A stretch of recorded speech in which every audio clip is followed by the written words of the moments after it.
They let me pick. Did I ever tell you that? Choose whichever Spartan I wanted. You know me.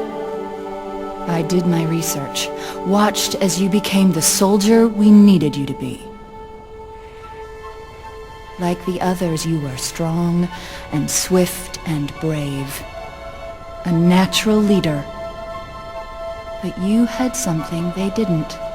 Something no one saw but me. Can you guess? Luck.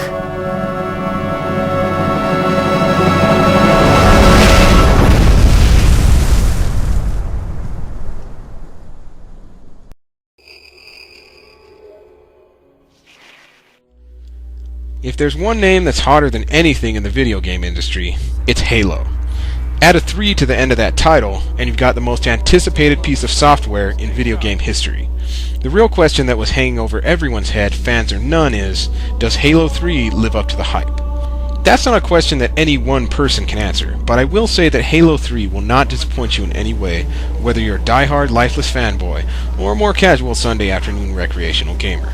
For some reason, everyone got ticked off about the cliffhanger end of Halo 2's story. As with any franchise, those swindlers at Bungie have managed to stretch our anticipation to its bitter limit while feeding us a ridiculous amount of commercial hype to keep our calendars clear and our credit cards itching to blow another $60. Halo 3 takes off where the last game left us with our jaws on the floor. Master Chief is in pursuit of truth, the last Covenant prophet, who has returned to Earth in his quest for something called the Ark, which, as far as we know, is a very bad thing. This time around, Bungie has returned the Halo series to its origins, with every mission following the story of Master Chief as he battles the Covenant and tries to find Cortana. Gone are the missions in which you'll play as the Arbiter, and it seems that few people will miss them, even if it leaves a significant plotline permanently frayed. The campaign in Halo 3 isn't exactly the highest point of the game, but it does conclude the entire Halo storyline, and for that is more than worthy of mention. Halo 3's story is a rush of mixed feelings. At some point, it's powerful and compelling, while at others, the sensationalized melodrama is as campy as it's ever been. Come on now. You've got enough to worry about without you two trying to kill each other.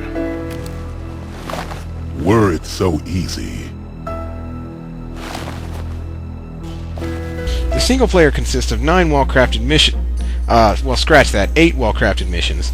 The second to last mission in the game gives the library from the first Halo a run for its money as the most irritatingly repetitious level you've ever seen in a first-person shooter.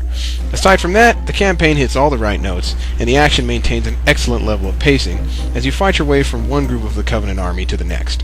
You can now play the campaign cooperatively with up to 3 other players, and they've even added a mode called Metagame, which lets you earn points as you play through the campaign.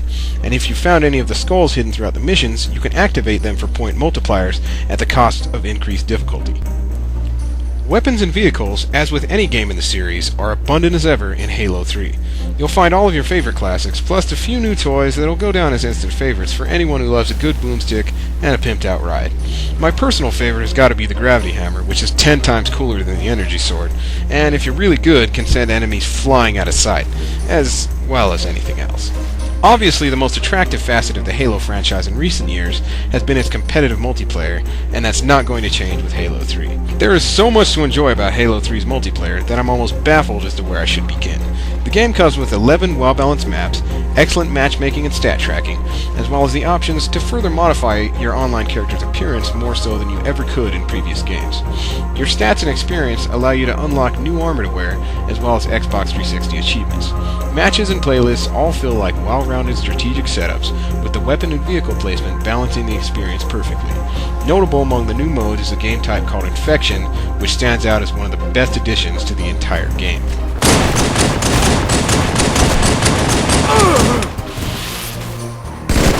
On top of all of this, they've not only increased our options for creating game types, but they've actually given us something called the Forge, which allows us to take extant maps and edit everything from weapons and vehicle placements to respawn points to objective locations, and even the most miscellaneous things. You can save your Forge layouts for each map and play them with your friends, as well as share them on Xbox Live.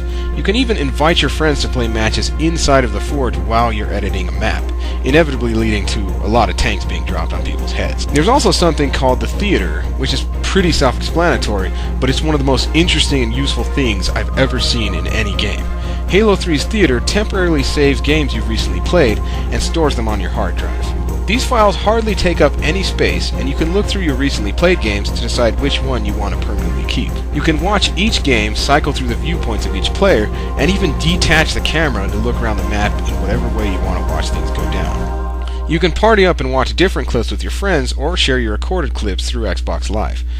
The theater is one of the best new additions to the game, and I really hope to see many other developers add similar options to more games in the future. Halo 3's core gameplay remains essentially the same as the first game in the series, and that's just fine because if it were any different, it just wouldn't be Halo. If there's one thing the game can say no other game has as much of, it's options. Everything from the Forge to the theater has been designed to offer you more content than you probably ever dreamed of getting for your $60. The release of Halo 3 has been surrounded by questions, chief among them being whether it would live up to the crazy amount of hype, and whether or not it would actually be the best game to come out on the Xbox 360.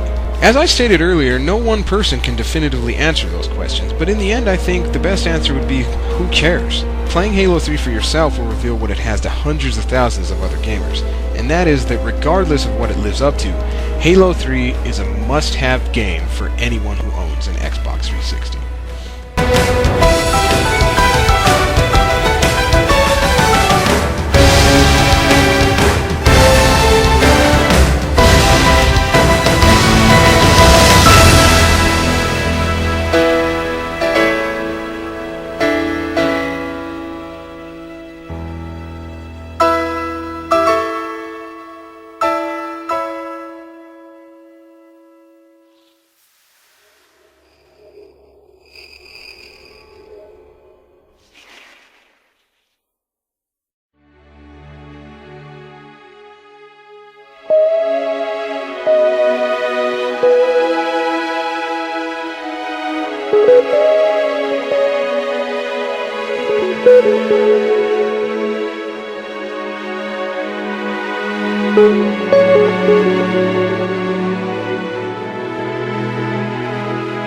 Thank you.